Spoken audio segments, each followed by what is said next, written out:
What else did we put on our shopping list? Oh, what a mouth-watering smell. Paimon would know the aroma of biryani anywhere.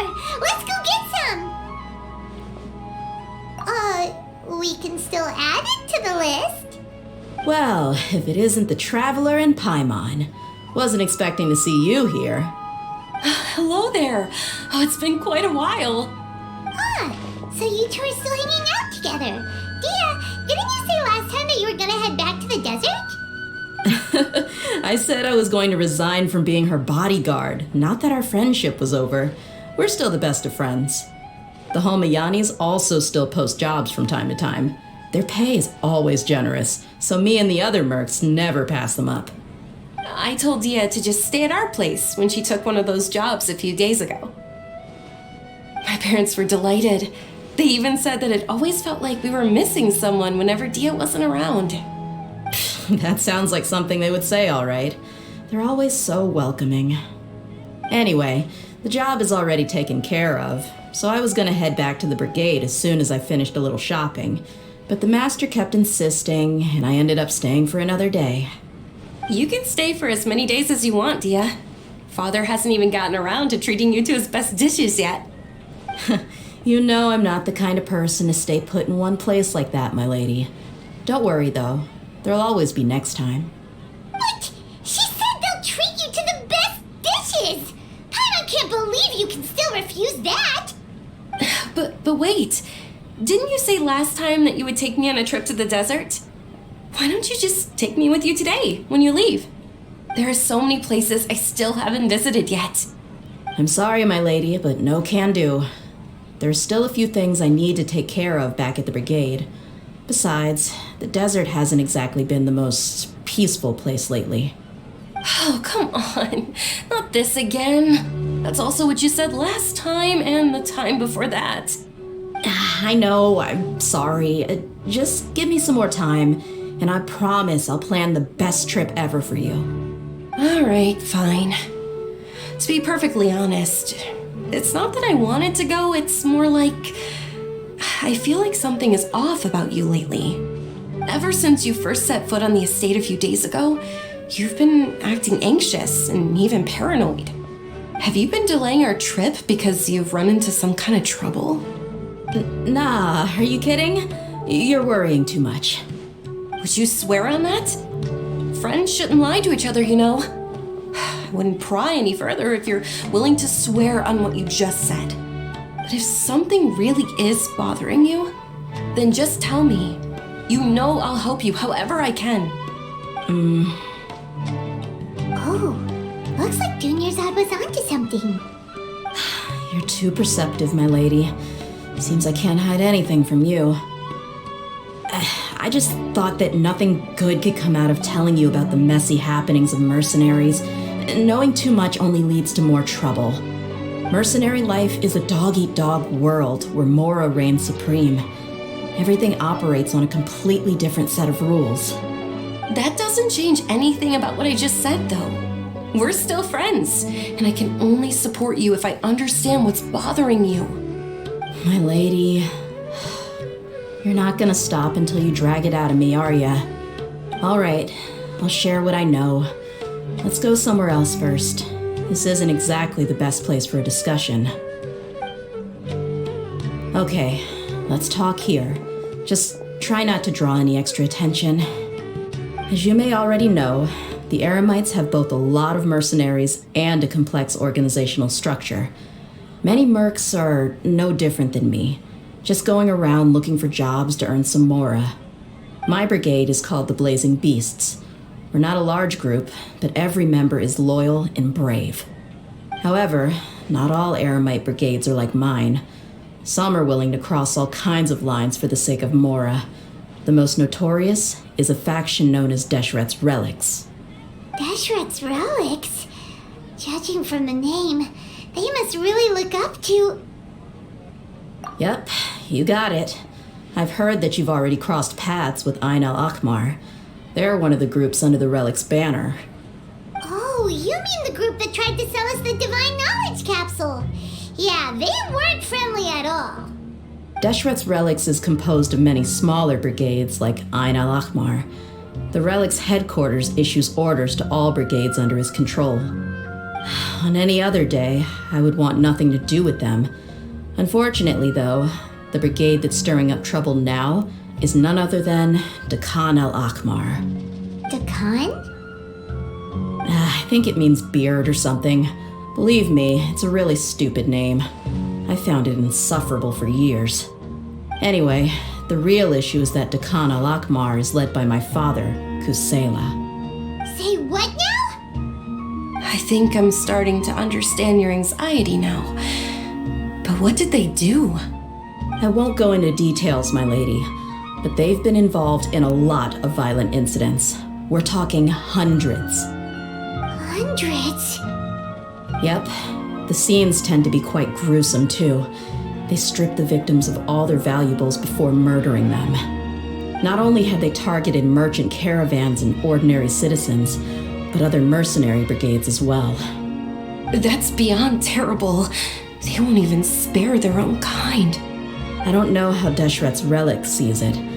All I do know is that Dekhan al-Akmar has become more and more aggressive over the last few years. If I don't do something about them, then even my brigade or the people of Aru village could become their next target. I just wish I knew what's driven him to do this. Yeah.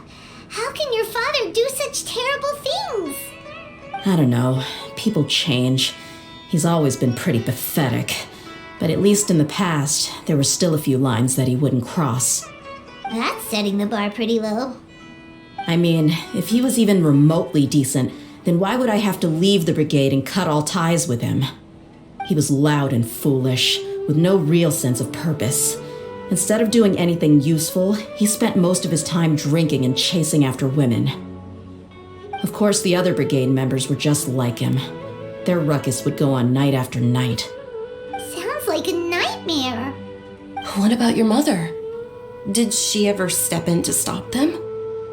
Unfortunately, I never knew my mother. I'm sorry, Deyha. I didn't know. It's all right, my lady. That's pretty common in mercenary circles.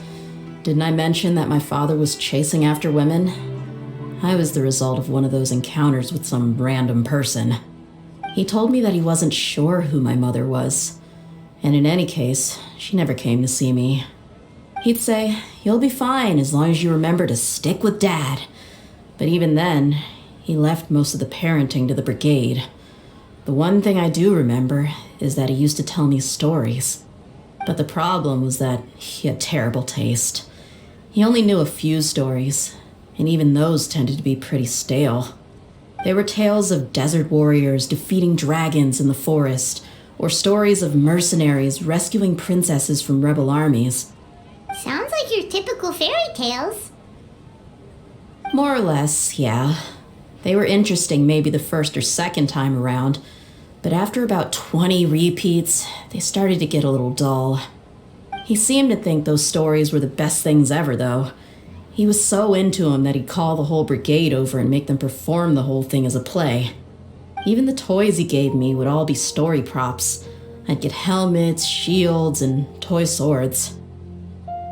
It was only much later when I realized that the shows were more for him than they ever were for me. What an interesting guy. Yeah, I've always found him pretty childish, but that was something I could just shrug off. I had no reason to despise him. Until I grew up and learned the true face of Deshret's Relics for myself. Looting, blackmail, violence, and fraud. They not only accepted such heinous acts, they would even openly boast about them. No one in the brigade was any kind of hero. Instead, my father and his cronies were more like the bad guys that needed to be taken down. Did they really think that as long as they didn't do any of that stuff right in front of me, I would never know? I think I can understand your feelings. The difference between perception and reality must have hit hard. Yeah, but don't worry, my lady. It's all water under the bridge to me now. I had a huge argument with my father and left that place behind for good. I'm not investigating them due to any bitter feelings I still have towards my father. I just want to protect those that are close to me. Yeah, I told the boys to gather as much information as they could. Most of the reports concern violent incidents, but there's also some talk of smuggling. I see. But isn't this investigation incredibly dangerous? It is, but every mercenary lives life on the edge. It's a lifestyle that I enjoy. That may be true, but it'll be impossible for those who care about you not to worry. Well, now you get why I didn't want to share any of this with you. What should we do? They both have valid concerns. Huh? But there's no need for you to get caught up in this mess, too. Well, she's super tough, so if she went into the desert with you, then Paimon bets the problem will be solved in no time. I'm inclined to agree. I'd feel a lot more at ease if you took her along to help. I'll wait for news from you in the city until then. Please, stay safe. I'm honored that you care so much for me, my lady. All right, then let's get moving. Our first stop will be Caravan Rebot, where we can catch up a bit with my fellow mercs.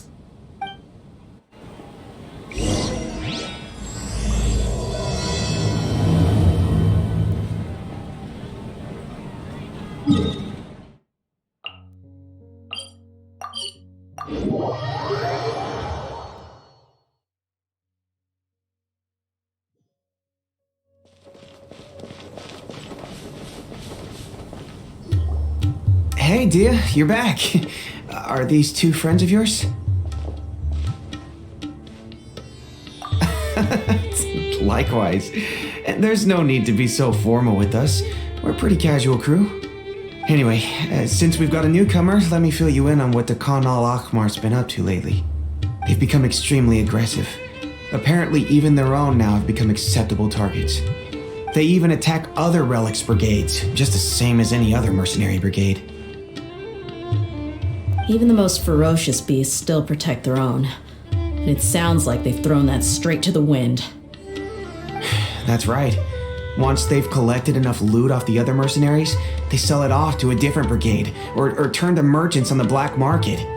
A portion of their profits is immediately exchanged for more food and weaponry to be used in their next violent operation. That's terrible. Yeah, and it really makes you wonder why they're so desperate for Mora. A few days ago, Sham and I trailed them for a while, and even disguised ourselves as merchants to conduct trade with them. We were able to learn a few things from the exchange. Rather than saying they're out to plunder and hoard Mora, it'd probably be more accurate to say that they're experiencing an internal power struggle. Wait, a power struggle? You heard me right. The vast majority of their victims are mercenaries from the other brigades of Deshret's relics.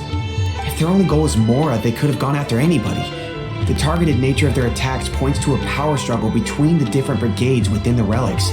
That's the only plausible explanation we have. Unfortunately, we weren't able to find out anything more specific. It seems they're also trying to keep things under wraps. Oh, one last thing we discovered was that over the past few years, as the Khan al-Ahmar became more and more active, Deshret's relics as a whole became a lot weaker.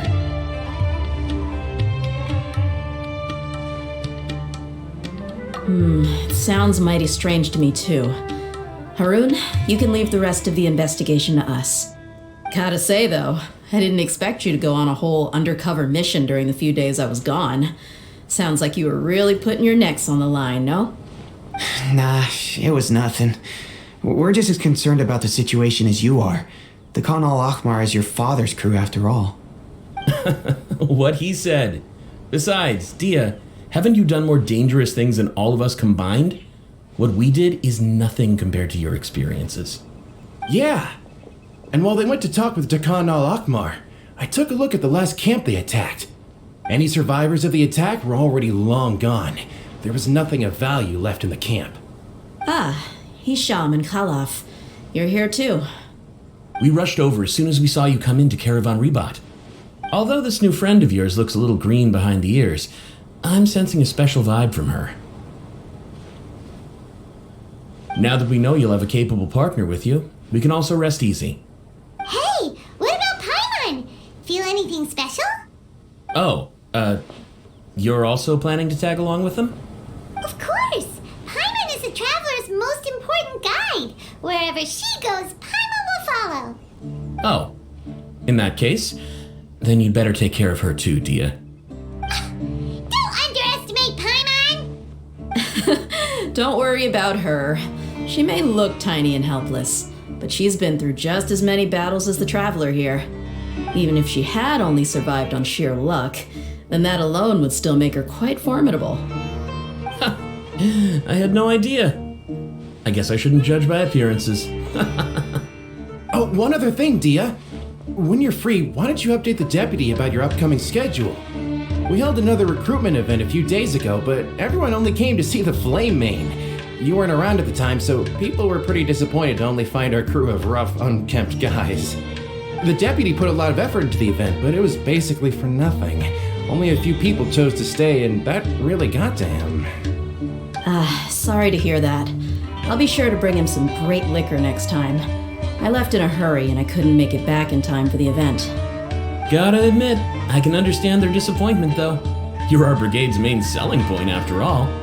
Now if only the deputy could figure out a way to bring a few more smoking hot members into our ranks. Keep dreaming. Remember the last time I invited a couple gals into the brigade? You all just froze up with your mouths gaping like a bunch of scarecrows. The awkward silence and weird expressions left quite the impression on them. They were originally interested in joining us, but after that, they both told me they were too uncomfortable to stick around. Hey, didn't we agree to never bring that up again? Huh? Wait, are you serious? Why have I never heard about this?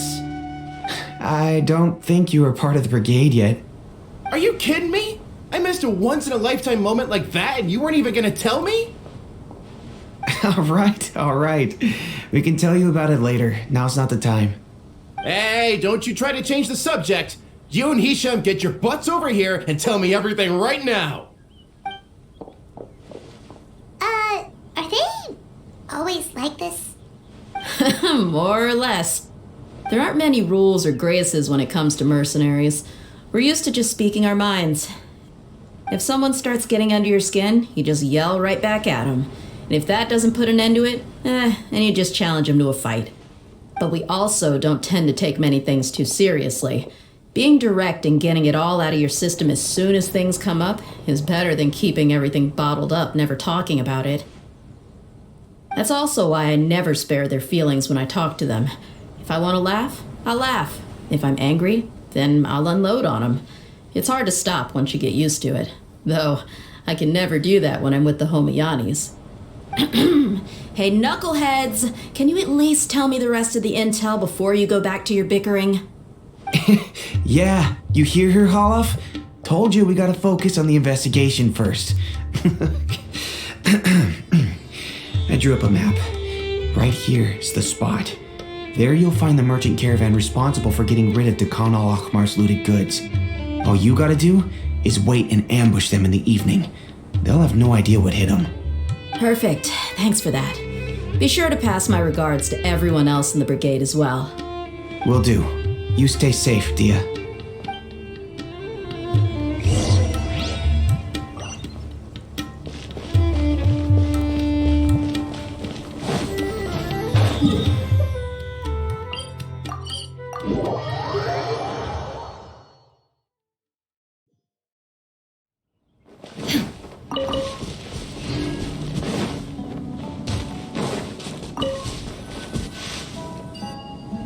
This should be the place. Let's find a spot to hide and bide our time. It's gonna come down to a fight one way or another, so let's all be careful. No need to worry. She knows her way around a fight. I'm not worried about that. What I meant is that we probably shouldn't go too hard on the enemy. After all, we still need to get information out of them.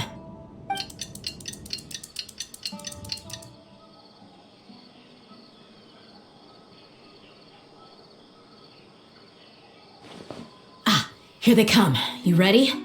Let's not give them a chance to react and end this quickly. There is no escape! Hold alive! Ha! Ha! Ha! Kia! Kia! Cha!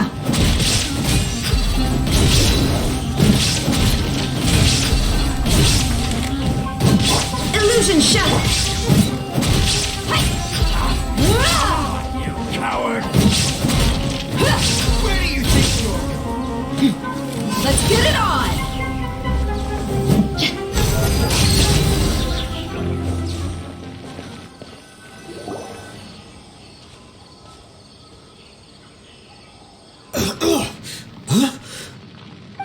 You're the Flame Mane. Good. That saves me an introduction. All right, time for a little talk. Are you buddies with Dekana Lakmar now? Tell me, what are they after? You know the code of being a mercenary just like everyone else. The first rule is to never divulge key information about our employer. What makes you think I'd talk? That might have worked on an amateur, but I know you're just looking to protect your reputation. Think about it, though. What's your reputation worth if you won't have the other tools you need to succeed in this line of work? Tools like, I don't know, your limbs or eyes? You've got 5 seconds. You might want to think twice about how much your employer's information is worth to you. Whoa! I'm not joking around. We can do this the easy way or the painful way. 2 seconds! I'll save you the trouble.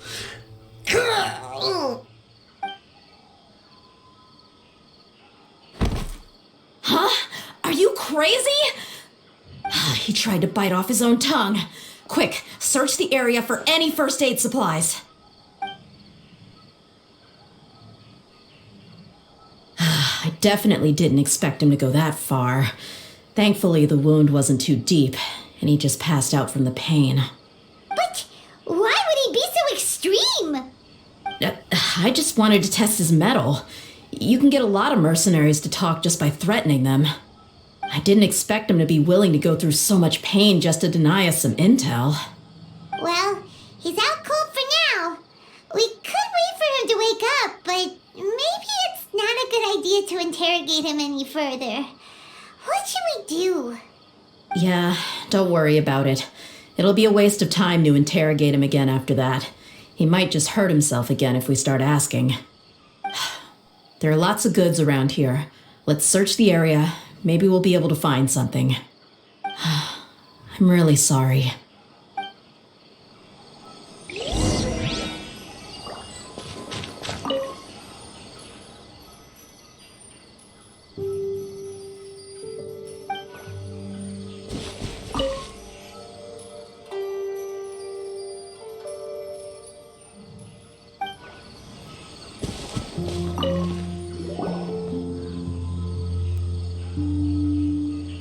We found a piece of paper with a bunch of names on it.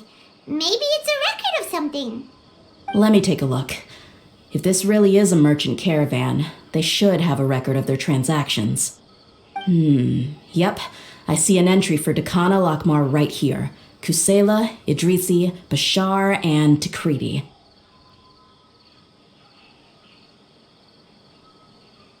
All familiar names. Dekana Lakmar has been trading for a hefty supply of food, weapons, and medicine. It seems that in the past, they used to receive some canned knowledge as well. This caravan is just one link in their logistics chain. Once in the rainforest, the caravan will exchange the looted goods for mora, and the funds will then be passed to a specific person. That person will then pack the caravan full of necessary goods, which will then be brought right back to Dekana Lakmar. Wait, why is there no Mora value recorded for the final transaction? No value? Yeah, every transaction before the last one was marked with an exact amount of Mora, but the final one, where they paid for everything to be brought back to the desert, was simply marked as delivered. Perhaps, but they couldn't have known how much they would make off selling the loot. Do they not care about profit margins at all? Anyway, the next part's the records of the goods themselves. There are a lot of entries. Everything was probably sourced from the rainforest. Huh? What's wrong? Shazamon Homayani? Homayani? You mean Dunyarzad's family? Could it just be another family with the same last name? I'd be surprised to find someone with the exact same first and last name. Shazamon Homayani is Dunyarzad's father and the head of the Homayani family. Just what the heck is going on here? I'm sorry, you're right.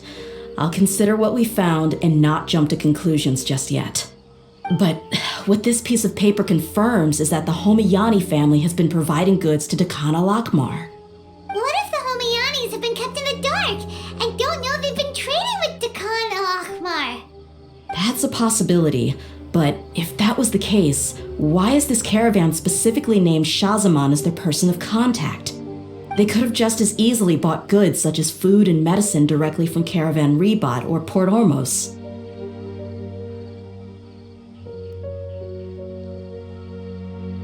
Yeah, funding violence and looting. The brigade gets the goods, and he is paid the proceeds from the sale of the loot. But why would he do something like this? It's not like the Homayanis are in need of money. I honestly have no idea. I've been to their estate many times, and I've never noticed anything suspicious. The only potentially large expenditure I could think of would be the treatment costs for Dunyarzad's Elazar. Maybe they borrowed a lot of Mora in the past, but that's still just a speculation. I don't think the master would stoop so low to make Mora. You're probably right. I know my lady's personality, and she wouldn't deliberately keep something like this from us. But what should we do now? All we found is just another mystery.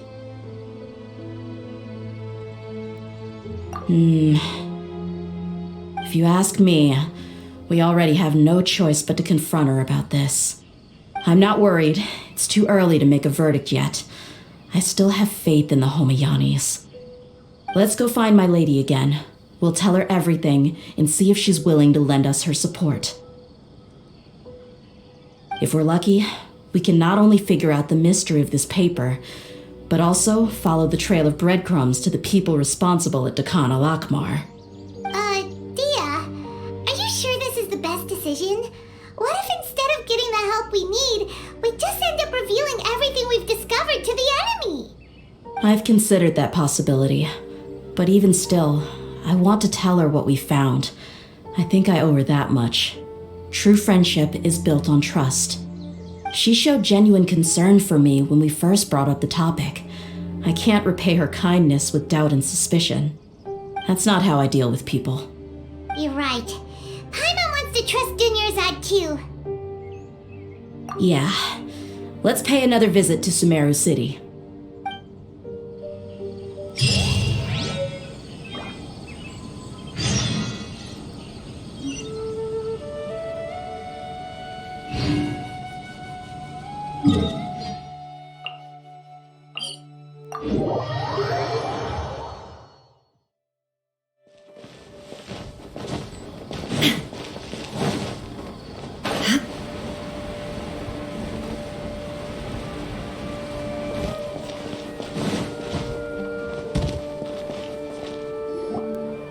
We're back, my lady. Oh, you're back a lot sooner than I expected. You mustn't have run into any trouble then. Well, how did it go? What did you come up with? Actually, we're still investigating. It's just that we've discovered something strange. I see. The clues you found have led you back here, in the city? Something like that. Yeah. You all look a little dispirited. Whatever you found must not have been very encouraging after all. Why don't you discuss it with me? Maybe I'll be able to say something to cheer you up? It's okay, my lady. It's not so much about me being upset with my father or anything like that. How should I put this? So something is wrong. Even the Traveler and Paimon have been uncharacteristically quiet. On any other day, Paimon would have already waved to me with a smile and shouted, "Dunyarzad, we're back!" So tell me, what happened? Well? My lady, please prepare yourself for what we're going to tell you next. It concerns the Master. The Master? You mean my father? Okay, I understand. Don't worry about me. I'll listen as attentively as I can. My father has been supplying goods to Dakan al-Akmar? Yeah, it makes as little sense to us as it does to you. I've never doubted the Master's integrity, so I'm having a real hard time rationalizing how he could ever support an infamous brigade like them. Maybe he's not actually aware of the full story and just stumbled into the deal by accident. I can't help but agree with the Traveler. Huh? You mean you feel the same way, Dunyarzad? Thank you for sharing all this information with me. Since you've told me everything you know, I should also tell you about some doubts that I've been harboring for quite a while. In the past, I thought that my father hired a bodyguard for me so that I wouldn't run away and get lost. However, there are plenty of capable mercenaries in the Corps of 30. Why did my father go out of his way to hire Deyha? About that. Well, the Homiyanis really needed bodyguards, so they reached out to the Blazing Beasts. Later, the Master told me that I was one of the best mercenaries he'd ever seen, and that I should stick around to become one of his bodyguards. He offered me a pile of mora, so I just signed on. Well, but that didn't really answer my question. Just think about it. Why did my father specifically reach out to the Blazing Beasts? Maybe the Corps of 30 just didn't have anyone available, or maybe someone recommended us. I've never given it too much thought. I think I get what you're saying. You'd think none of this was a coincidence. Precisely. At first glance, nothing seems strange or out of place. But there are many parts of the story that don't actually make any sense. If my father had always been in contact with Dakan al-Akmar, then it would make sense for him to bring Deyha into our house. You mean the goal all along was to get Deyha to be your bodyguard? No, that's too much of a stretch. I cut all ties with my father a long time ago. He has no control over my life anymore. But that still doesn't rule out the possibility that your father has still been trying to influence your life without you knowing. So, the Master was not likely an innocent victim in all of this?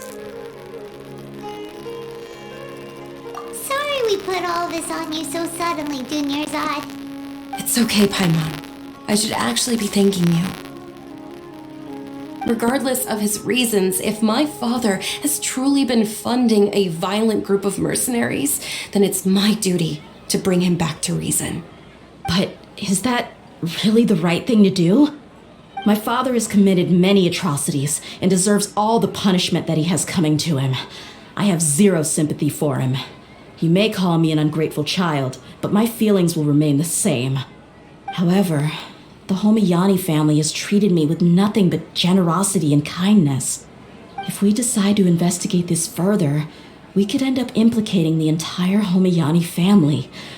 I would be biting the hand that's fed me over all these years. Deyha. It's all right, Deyha. If anyone were to ask, you could always just say that I'm the one who instructed you to get to the bottom of this. You don't have to do that, my lady. I'm not conflicted because I'm afraid of taking responsibility. Besides, you're the one we should all be worried about right now. silly to give up hope. What was the thing about friendship again? Right, yeah, trust! You said that yourself, Deyha. Besides, there's no point on getting all riled up before we've confirmed all the facts.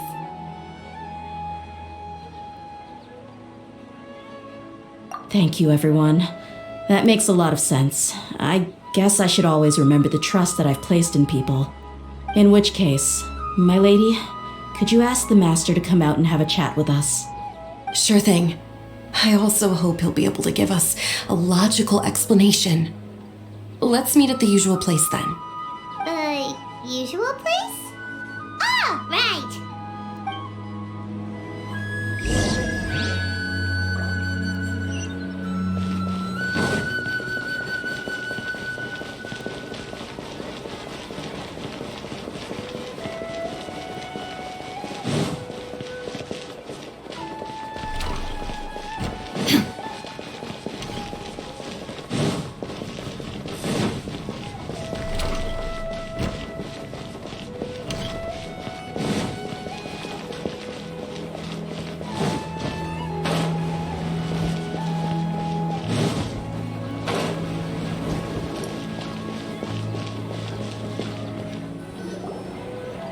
Thank you for coming, sir.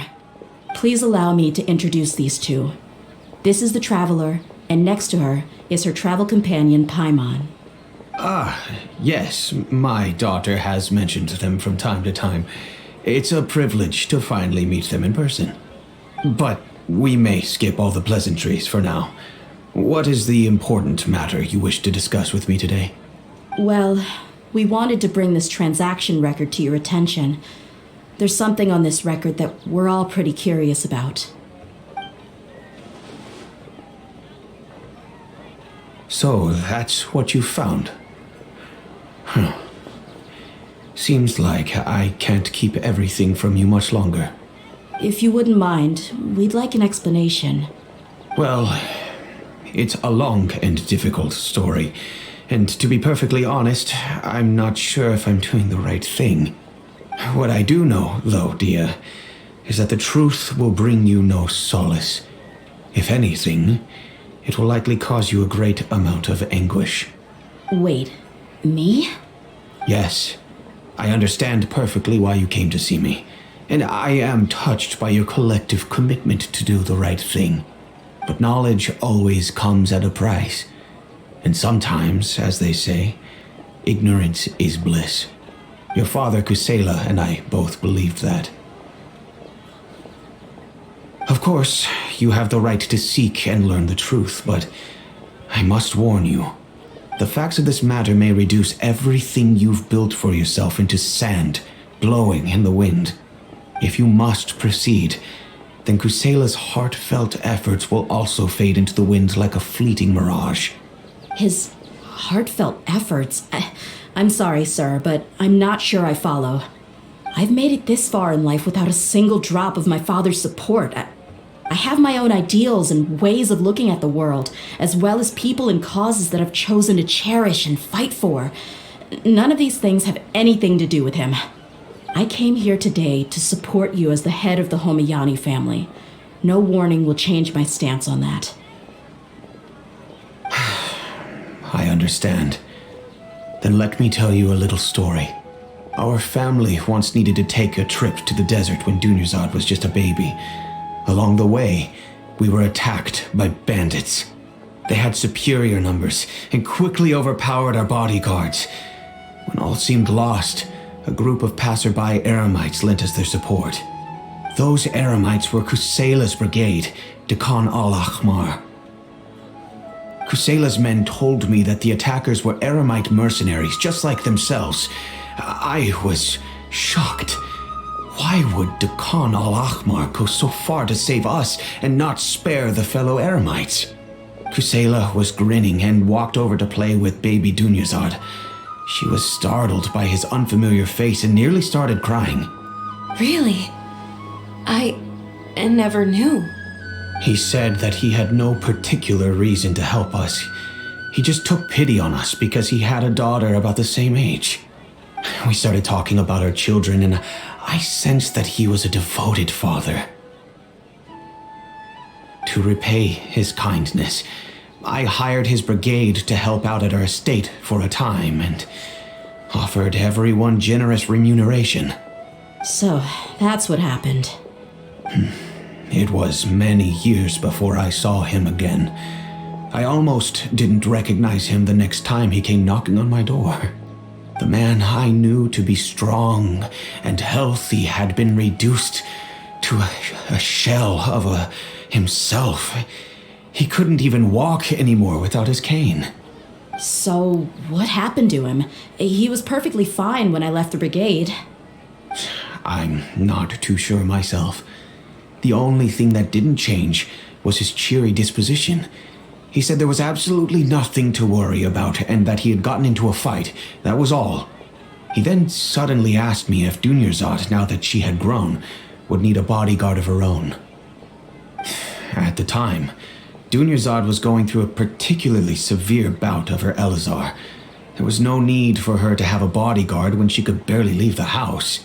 But he kept coming back to the topic. Come on, it never hurts to be safe. How do you know a bodyguard won't come in handy one day? I was completely lost at first, until he recommended the Blazing Beasts, and in particular, a mercenary named Deyha. So he was the one who recommended Deyha to you. Indeed. He didn't say it out loud, but it was clear that he saw Deshret's relics as an evil group who would eventually corrupt every member in their ranks. He was already beyond redemption, but he hoped that he would be able to detach his daughter from the vicious world of mercenary life. If Deyha could stay in my house and keep working as a bodyguard, then gradually her affinity for the desert would decrease and she'd be able to leave her previous life behind. And that's why you offered her such generous compensation? Yes, but not just because of that. From the moment that he asked me for that favor, I also began to see Deyha as my own daughter. And that's also why I tried to persuade you to stay when you asked for permission to leave. I was willing to spend however much it took. Kusela saved my daughter and I all those years ago in the desert. I could never refuse him entrusting his daughter to me. He was always like that, acting like he's oh so smart and self-righteous. Kusela said that he'd reimburse me for a portion of Deyha's fees. I refused to take any mora from him, but he'd always sent me funds anyway. Eventually, I just accepted them as a token of his gratitude, and that went on for a while until I received another letter from him a few years ago. The letter contained a request to help him buy food, weapons, medicine, and even explosive materials. Wait, isn't that around the time that Dekhan al-Ahmar started becoming more aggressive? That's right. When I started to hear some nasty rumors, I became wary. I wanted to meet him face to face to discuss things. But by then, he was no longer receptive to my requests to talk. If I had to guess, it's probably because he doesn't want to put Deyha at risk. That thought occurred to me as well. I figured that he probably came to me for help because he had nobody else to turn to. After some deliberation, I decided to send him some food and medicine. I turned down all his requests for explosives and weaponry.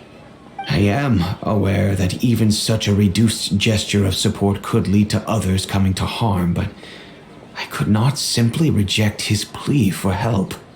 In the end, it probably was the wrong decision. I plugged my ears to the rumors and just chose a solution that made me feel least guilty about myself. If you can, please tell me where he is now.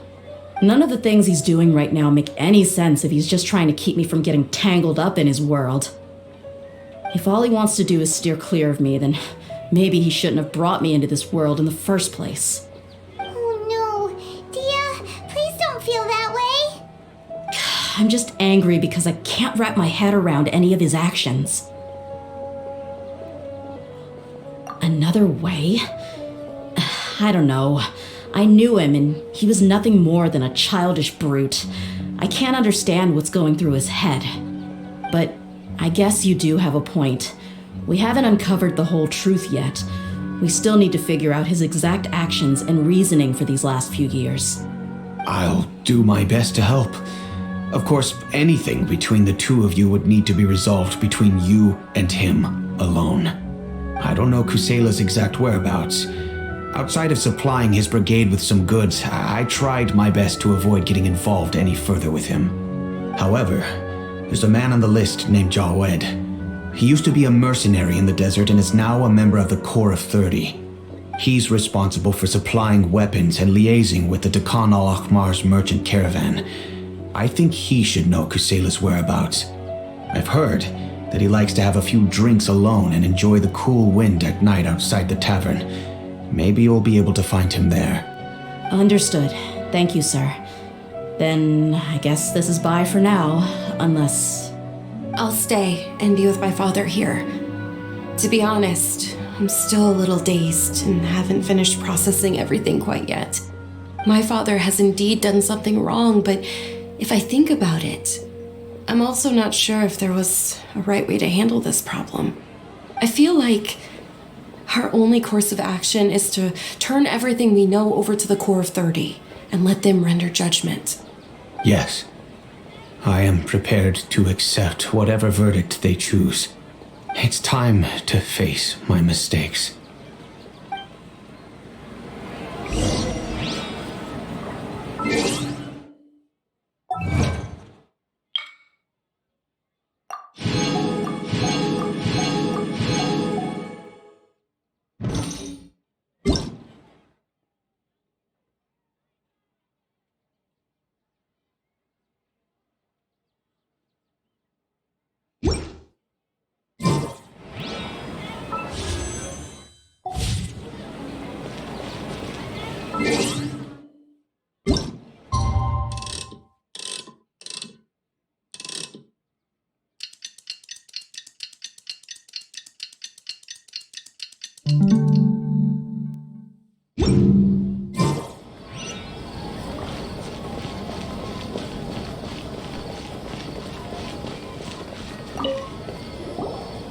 Huh? Who are you guys? I know what you've been up to. Smuggling weapons to violent brigades in the desert while working for the Corps? Pretty bold, if you ask me. Shh. Keep your voice down. How do you know all that? Come with me. We should take this elsewhere. I'll be happy to talk things over once we're somewhere private.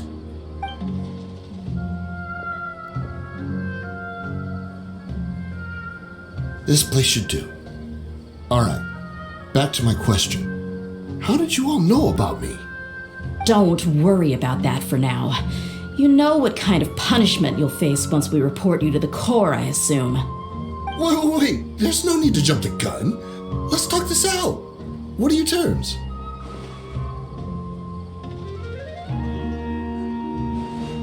So what's in it for you anyway, Mora? Well, I was a little tight on money at the time, and Kusela took good care of me in the past. I waited in my mind, and I couldn't find a reason to turn the opportunity down.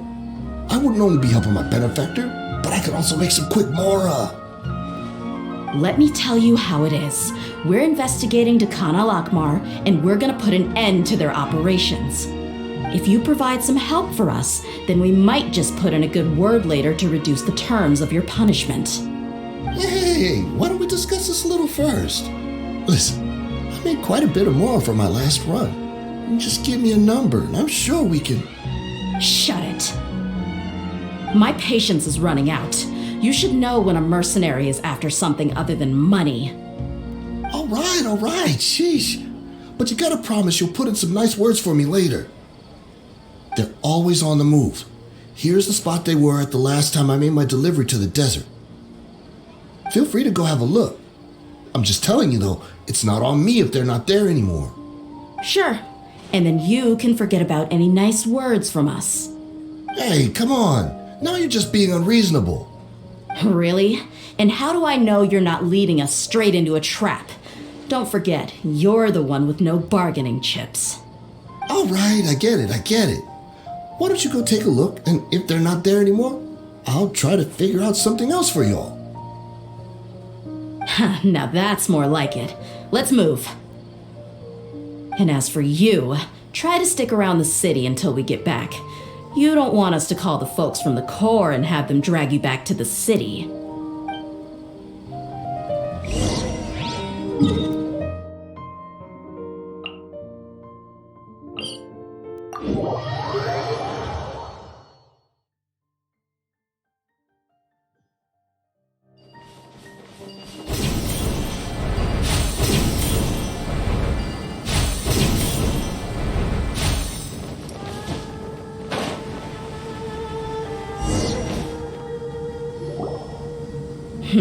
Seems like we're in luck.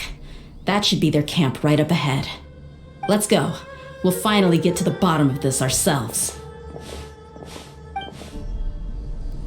I'm here to see Kusela. Tell him to get out here. Dear, why are you here?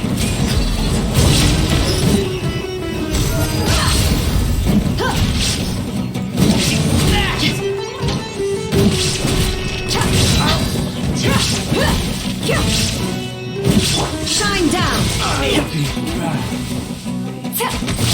Quietly now. Look alive! Haven't you all done enough? Oh, so are you also here to stop us? Stay out of this. It's got nothing to do with you.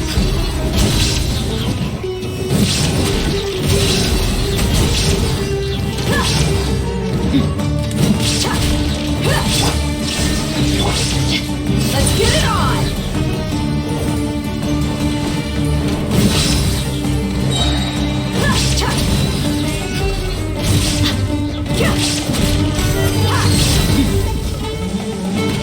Gloves off!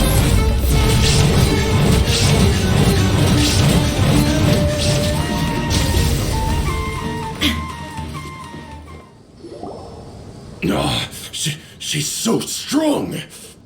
Enough fighting. We all know each other, and I don't want to take things too far. Just bring Kusela to me. There's no use hiding him anymore. Did you understand a single word I just said? Or do I need to bash your skull in some more? All right, everyone, let's all just calm down for a second. Deyha, the boss can't come out and see you anymore. He died a long time ago. What? Seems like you've been out of the loop for a while. Guess that's for the best, though. At least, that's what the old man wanted. When did he die? What happened to him? A few years ago, Kusela broke up Dakan al-Ahmar and went to the Deshret's Relics headquarters by himself. So is that when you guys started acting up? We would prefer to call it taking revenge. Every last person in Deshret's Relics must pay in blood for what they did.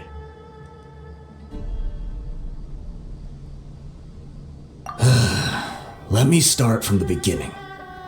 Deyha, do you know how the head of the relics maintained order internally? Overwhelming strength and unquestionable authority? Those were a part of it, yes.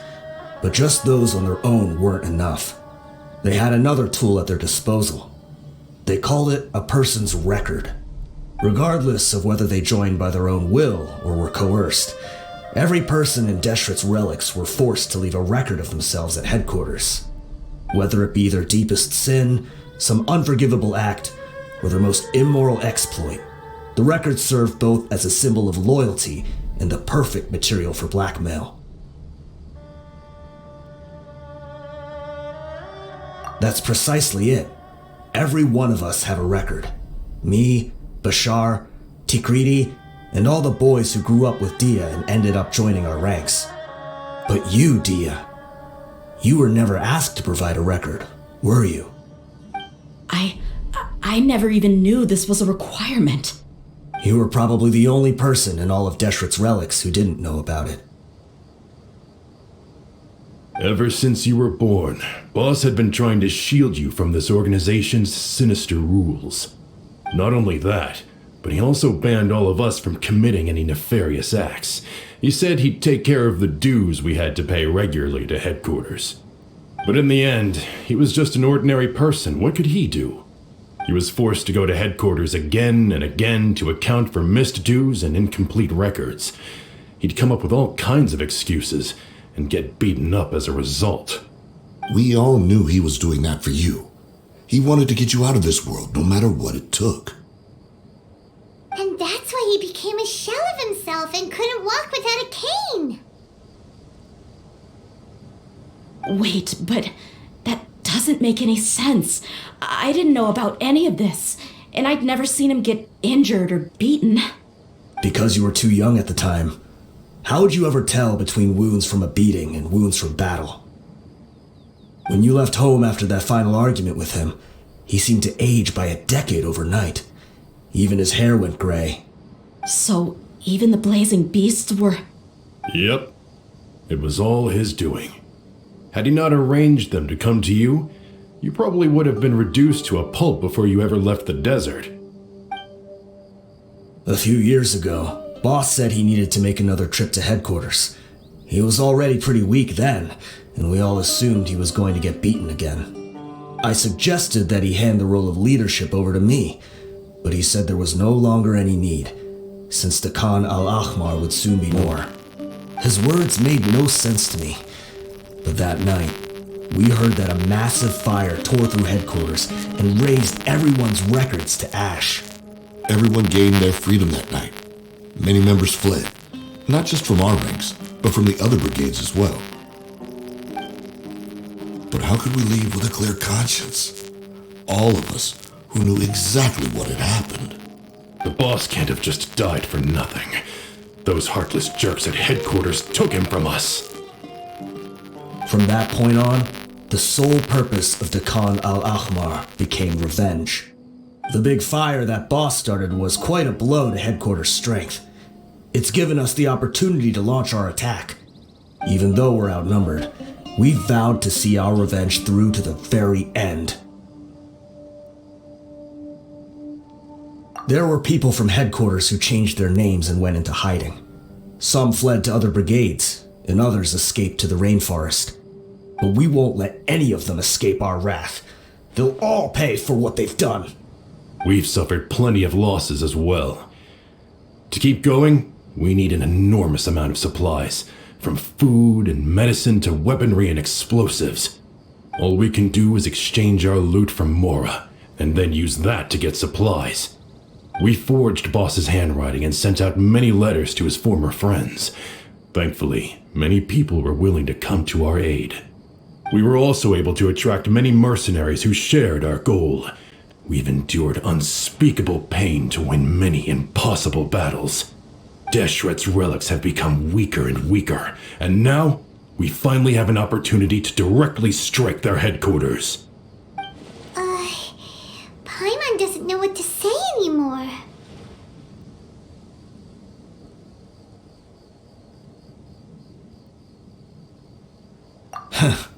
We do know right from wrong, but we were sinners from the very beginning.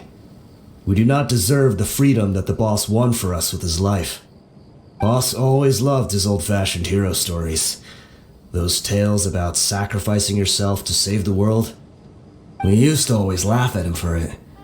But in the end, he really went and lived those stories out himself. As for me, I never considered myself a hero. We're all the lowest of the low. We have no right to even imagine such an existence. But maybe those hero stories he liked foreshadowed everything that was to come. The spirit of the hero touched all those he had saved, and more people joined his cause. Maybe we were all just acting along with the play in the beginning. But as we acted the parts and recited the lines, we were drawn in. And now, we want to see the story through to the end. I'm sorry, Deyha. I know you always found us insufferable ever since you were young. Just think of this as a madman ranting. I'll go with you. Huh? Deyha? You want to go with them? I grew up with these guys, and I know they're not bad people. It's just that some situations get so bad that it's difficult to tell good from evil. All I know is that Deshret's relics must be destroyed. Furthermore, I want to go see the place for myself. I want to know if my father is still there. I know you don't want to get involved in this, so there's no need for you to tag along. I can do this on my own. Yeah, Paimon feels like we'd only regret it if we don't see this through to the end. Thank you. We'll be a lot stronger together with you. I bet Boss would lose his mind if he ever knew you'd join us at the very last moment like this. Considering all the losses and injuries we sustained, we can't afford to turn down someone as powerful as you. He can think whatever he wants. But the fact is, I owe him this much.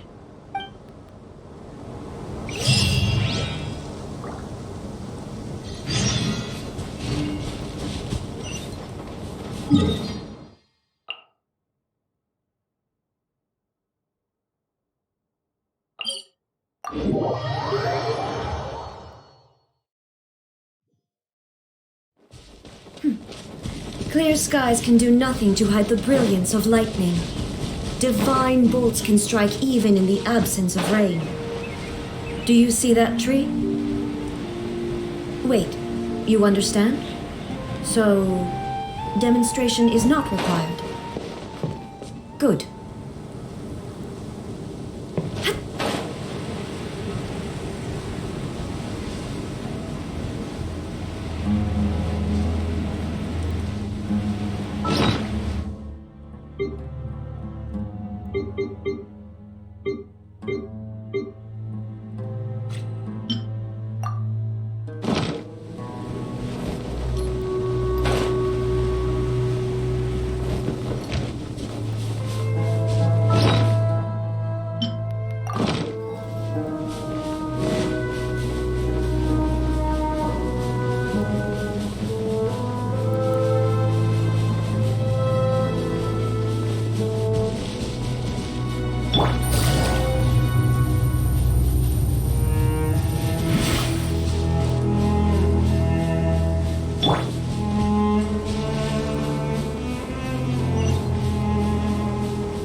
Should be. I don't think they have enough manpower left to post guards and defend their perimeters.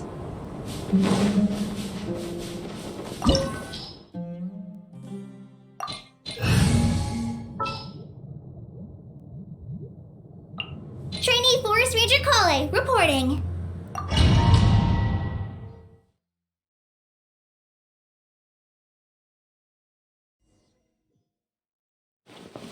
Wow.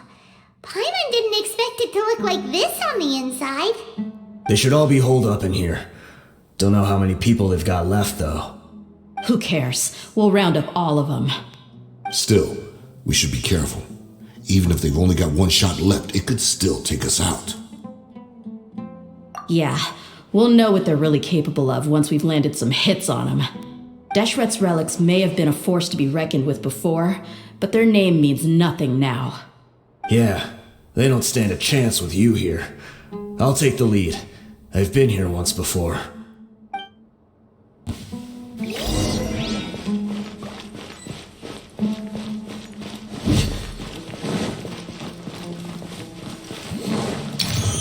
Be to apply. There is no escape. You are not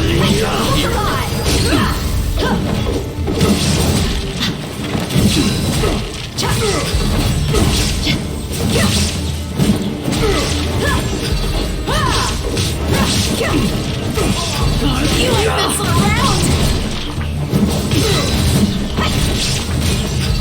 Buckle up!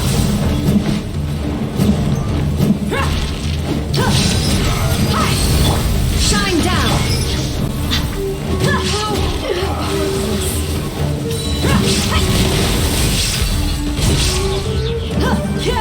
I'll be back.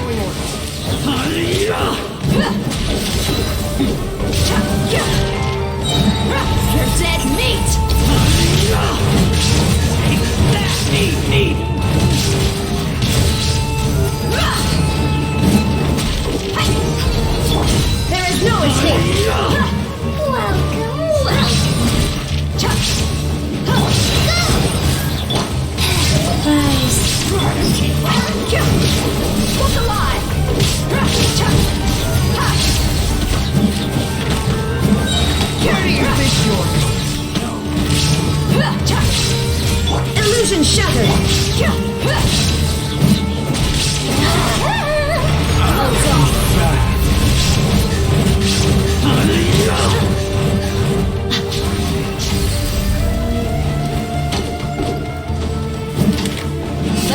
on!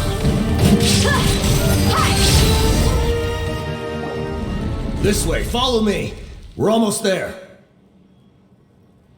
Wait!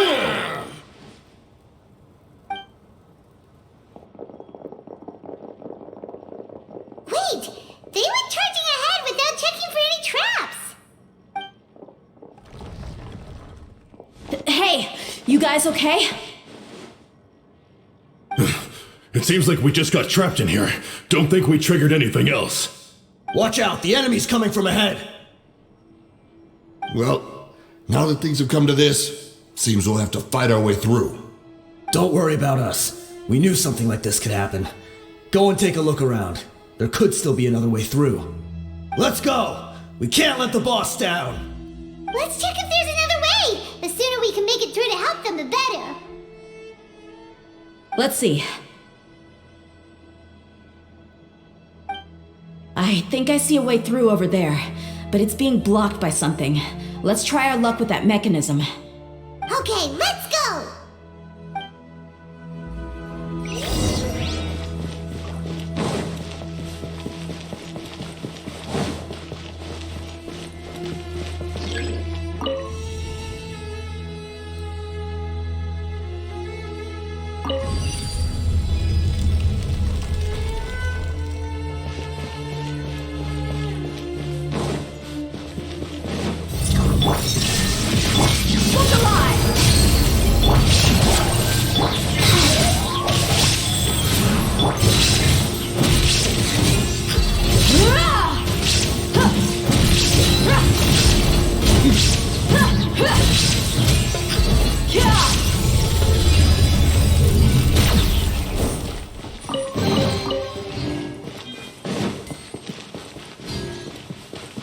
Another mechanism like the one before, but this one's being blocked off in the middle.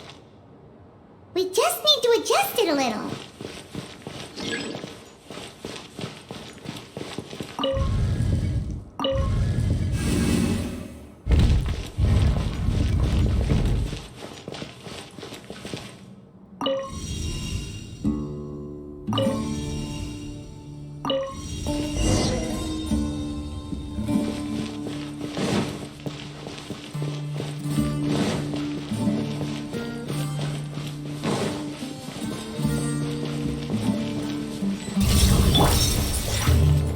Shine down!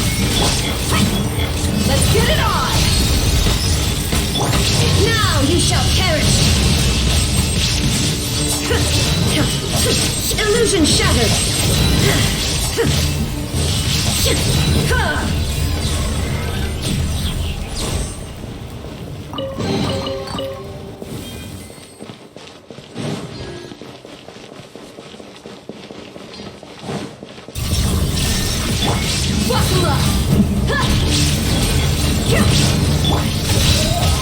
Faster.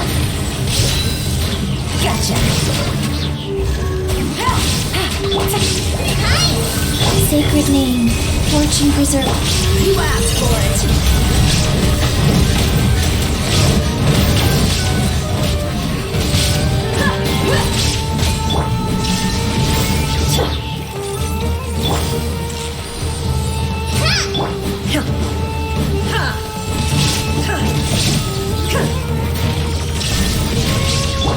Busted. Life goes on. Look alive!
I wasn't expecting anyone to make it through from the other side. But as a desert dweller, I suppose we should be used to our folks defying all expectations. Don't waste your breath. You have nowhere to run. Run? Had I wanted to run, I would have fled 1,000 times already. I witnessed the golden age of Deshret's relics.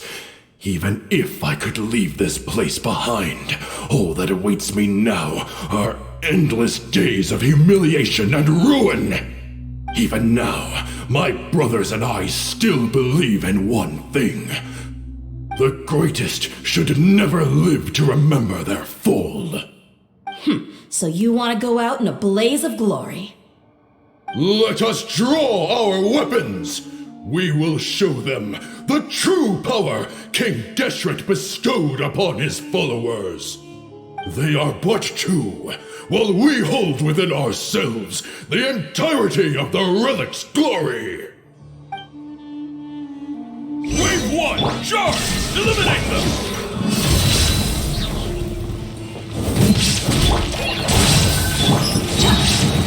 Gloves off!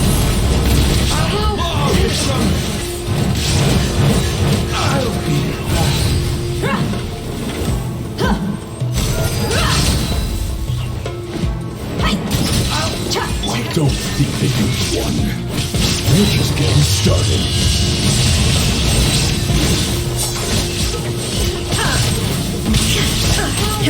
There is no escape!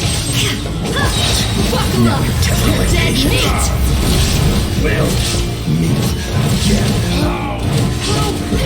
King Deshret will not abandon any one of his followers.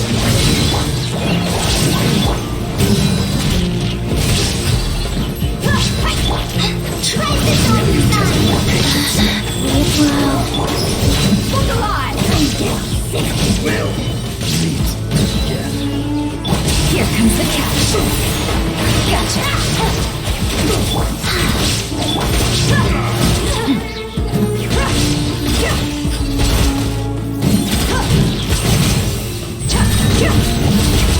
Shine down! Brothers! With me, this is where we prove our faith. Wanna die? None of us plan to leave this place alive!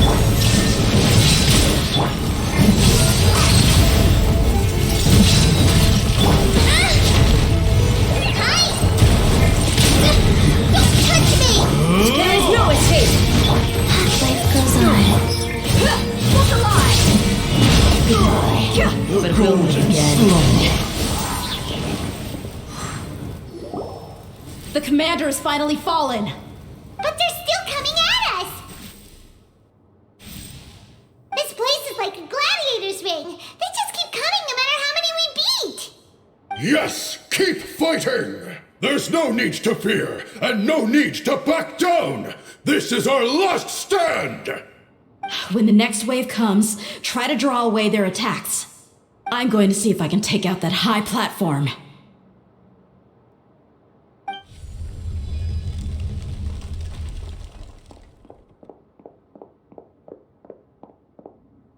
Get out of my way! Come and face me, Michel! Ugh, so they've broken through the front as well. Apologies, Lord Michal. They fight like absolute madmen. No matter how much we throw at them, they just keep coming for more.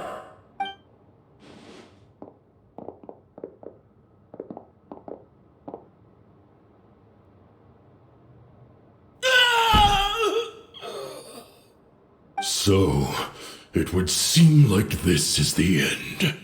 Time to pay for everything you've done, Michel. You think I would give you that opportunity? I will be buried in the sand alongside all the rest of our fading glory.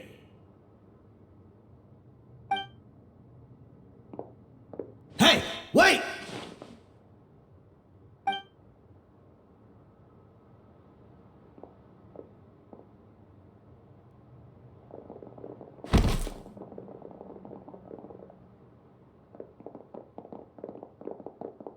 We were too late.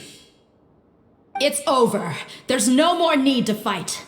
But if you're still going to cling on to your so-called mercenary's pride, then I'll give you all a good beating as well.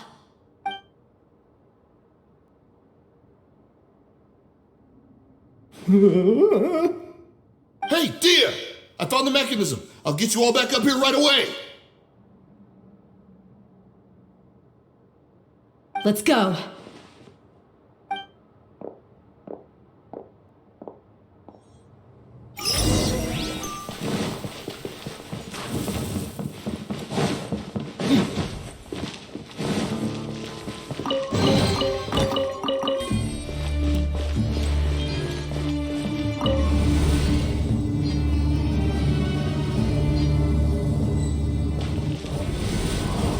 Who are you filthy rats? And why are you always pestering us?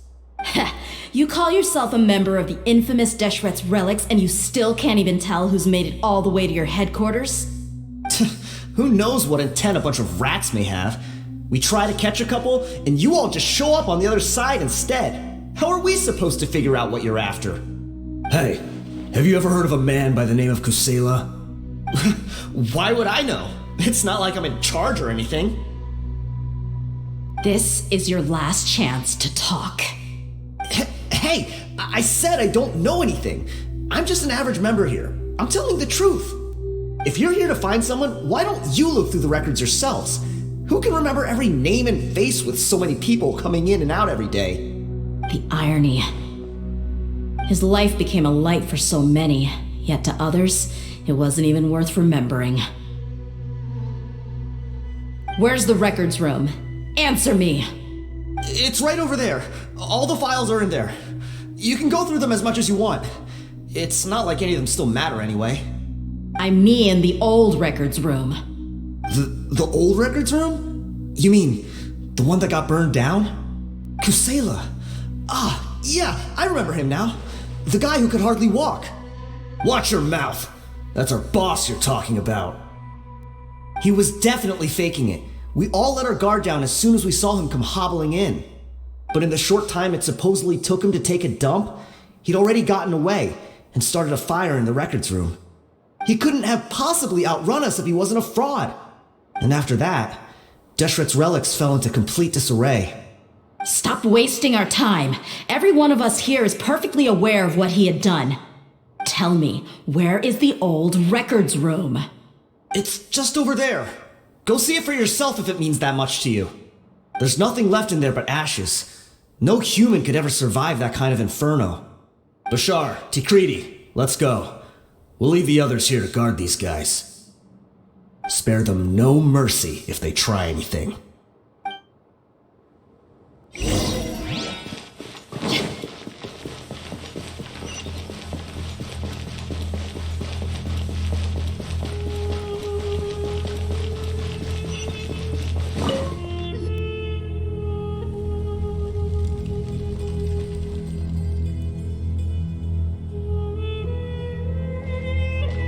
So, this was his final destination.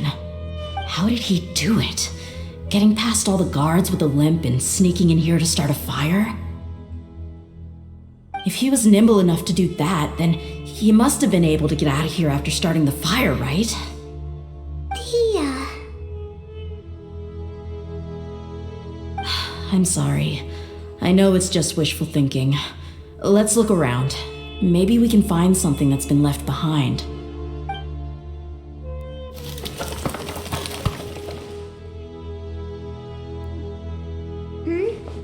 Is this a cane? It must be the one that Deyha's father used. Kusela. Thanks for everything, boss. We're fortunate to somehow find that cane after that fire. Let's split up and look around some more. What if something else has been left behind? But what else could survive a fire like that?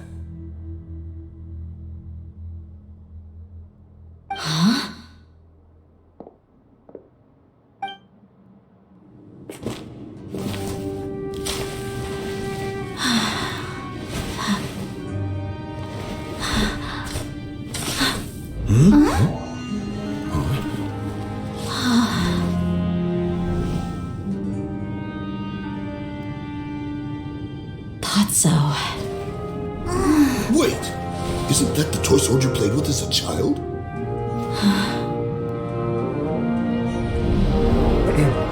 The dragon is no more, for Princess Deyha has slain it. Its head now hangs above the city gates. Her bravery has brought eternal peace and prosperity to us all. Deyha, come on. This is the most important line. You can do it. But Deyha, you defeated the dragon. Everyone's waiting for your speech. Still too shy, huh? All right, I'll do it. I hereby proclaim our victory. Evil shall plague us no more.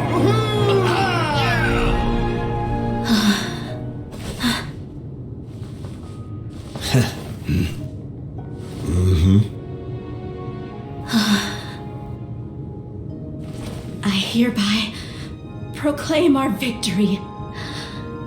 Evil shall plague us no more, Dad.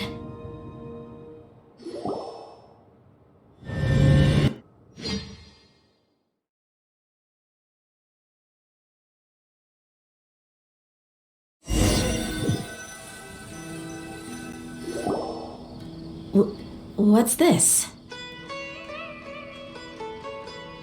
Don't you remember? You asked Paimon what she would do if she were to wake up tomorrow with loads of money. And Paimon said that she would get boatloads of tasty snacks. You were super confused at the time, but said it was an adorable thing to say. These opportunities don't come by often. So today, Paimon's gonna treat you to a special crash course on Paimon's life philosophy. Hey, this way you get something from the both of us for the price of one. Anyway, the point is that you should eat to your heart's content. You'll feel better for sure once you've gotten something in your tummy. Junior Azad will also be here shortly. She's already heard that we're back. Aw, thanks, you two. Honestly, this is very unlike me. I just had a lot on my mind on our way back, so I didn't know what to say. My chest was filled with all kinds of intense emotions. They just shook me even more than all the feelings we've shared during our previous adventures. But when everything came to an end, those emotions also vanished without a trace, and I was left feeling more empty than ever before. It was as if I'd lost the thing that was most important to me.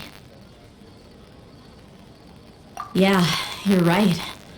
To many mercenaries, Mora is the most important thing in the world. But perhaps to us, it's the most worthless thing of all.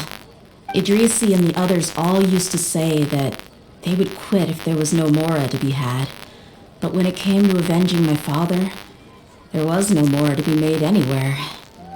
My reality shattered when I found out that the father who always told me hero stories was in fact a bad guy. But look at me now. Am I any different? Despite all my promises about never forgiving him and never trying to understand him, I still went to such lengths to find out the truth and nearly even shed tears for his sake. We're hypocrites, all of us. Yeah, you're right. It's just a pity that we often only recognize our true feelings after it's already too late. You're back! Are all of you alright? Ah, there she is. Yeah. Many people from the Corps of 30 came over, and I just wrapped up everything with my dad. All I can do now is wait for their verdict. Huh? Deyha, you're looking quite down again.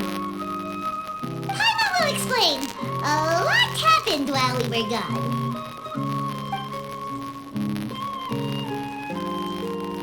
I'm sorry. I really should have controlled my emotions better. I just... It's all right, my lady. You were hurt by all of this as well. Truth be told, I'm starting to feel a little guilty watching you cry like this. But Deyha, your pain must be even worse. You shouldn't need to comfort me. Hey, don't worry about me. If anything, this whole thing has finally shown me the difference between illusion and reality. My father probably thought that people could settle into new lives as long as they moved to a new environment. That thought has even crossed my mind a few times. It's like saying, what's wrong with adapting to a new life? However, there was always something deep within my mind that refused to accept it. This impulse brought me great turmoil, and even made me feel ashamed for turning my back on your father's kindness. But now that I consider it again, it all makes sense. The desert sands are a part of who I am, and I will never be able to lead a peaceful existence. I understand how you feel. That doesn't mean I won't be making any changes to my life, though. As an example, I'm now thinking about taking on some small odd jobs. It's just like Idrisi said. I also want to catch up to my father and become a character in his play. Even if the ending of the story may be childish and ridiculous, it won't really matter. Isn't that neat, though? Oh, you'll be a whole new kind of mercenary, one that's not out for Mora. Why don't we go for a change of scenery once we finish eating? What about stopping by the Grand Bazaar again? Right. You said you wanted to get a rug for your family. We'll come along too. I can't thank you enough for taking care of me this entire time.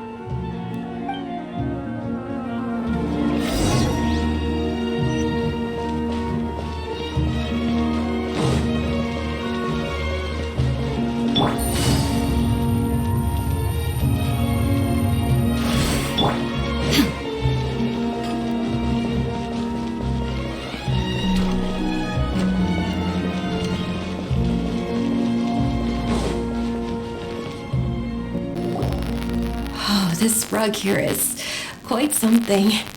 The craftsmanship is exquisite, and the fabric is also of high quality. Ah, here you are. Finally, I found you. Hey! Aren't you that mercenary who bit his tongue? You can still talk? Wait, are you here to take revenge on us? What are you talking about? Do I look like I can take you all in a fight? I just came here to give you something. I'll be on my way to give myself up to the Corps after this. Once I woke up, I hurried to the Khan al-Ahmar's camp, hoping to alert them to your presence. But when I got there, I found no one except the members who were still too injured to move. Ah, so you probably got there after us. Yeah, they told me that they had exacted their revenge, and everyone had turned themselves in to the authorities. Even that last camp was not going to last for much longer. I had joined the cause to repay an old favor from Kusela. Now that everyone's already turned themselves in, I might as well do the same. One of the injured members gave this box to me, and told me that it contained some of the old man's last possessions. Everything left in the camp will get confiscated, so I figured I should get this to you before the Corps could get their hands on it. Thank you. No worries. We are all just living our own truths. There's no need to comment or judge anyone for it. So this box contains everything that Deyha's father left behind. Huh. It feels lighter than expected. Well, back in the day, the first thing he did with any Mora was spend it on things like drinks and meat. But let's see what's inside. What's this? It's just a bunch of junk. It kind of stinks. Perhaps it's just been left unopened for too long. A handwritten copy of a storybook. The paper's already yellowed, and it looks like it's about to fall apart. It was against the Academia's rules to possess books for personal use. If he was going to break that rule, he could have at least copied something useful. That probably means this was really important to him. And here are a few bags of children's snacks. The packaging's completely deteriorated. Maybe that's where the smell was coming from. Did he get those for you?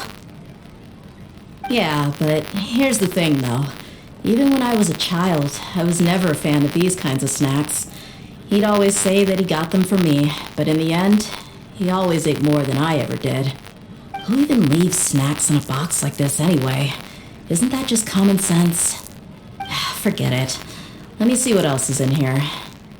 A razor, some buttons, some round iron tiles, a wooden toy puppet, a wool scarf, which from the looks of it probably belonged to a woman, and a hair clip?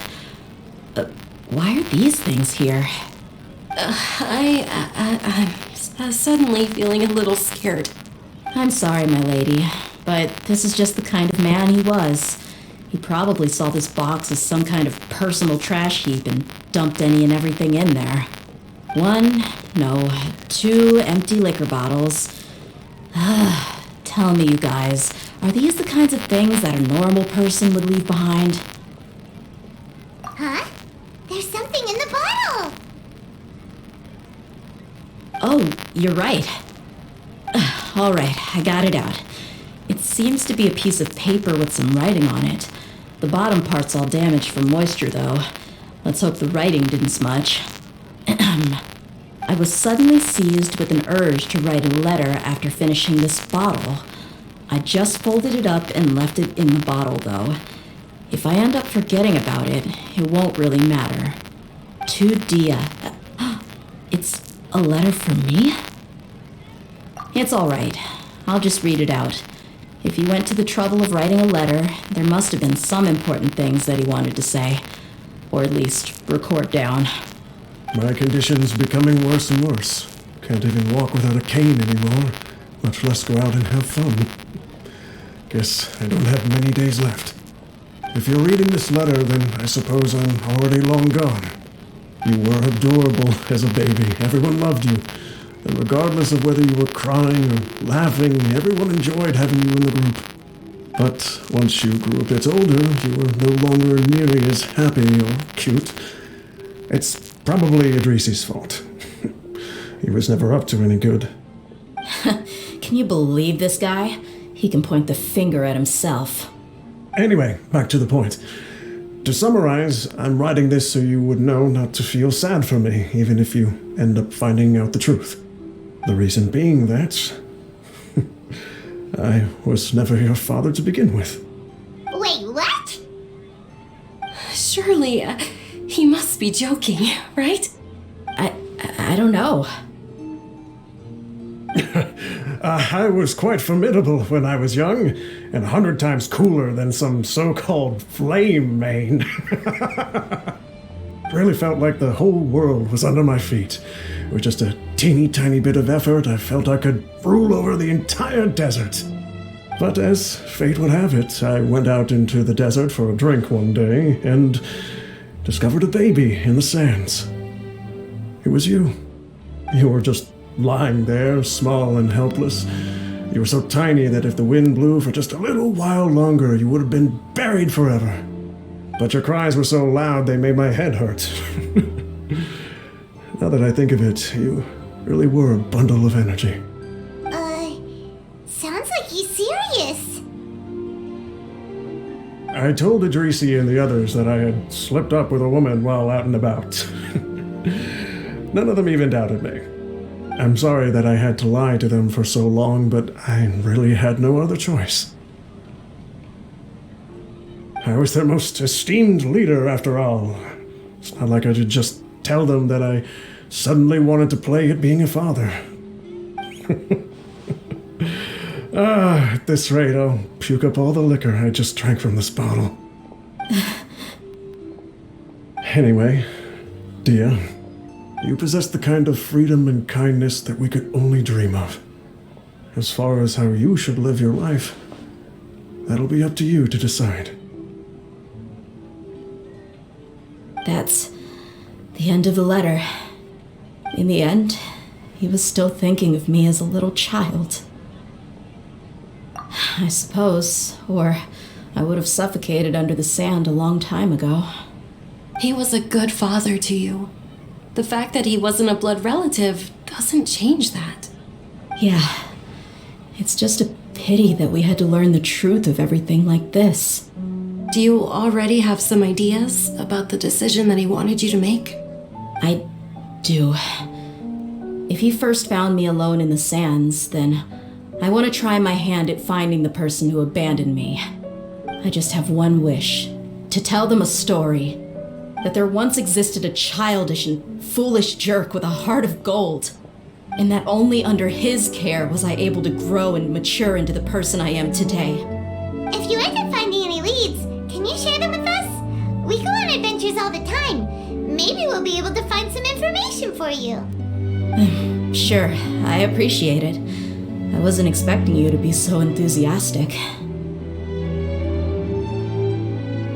I'll help too. Thank you. All of you. Thank you so much.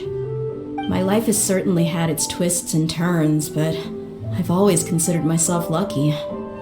Because no matter where I've gone, I've always been surrounded by incredible kindness.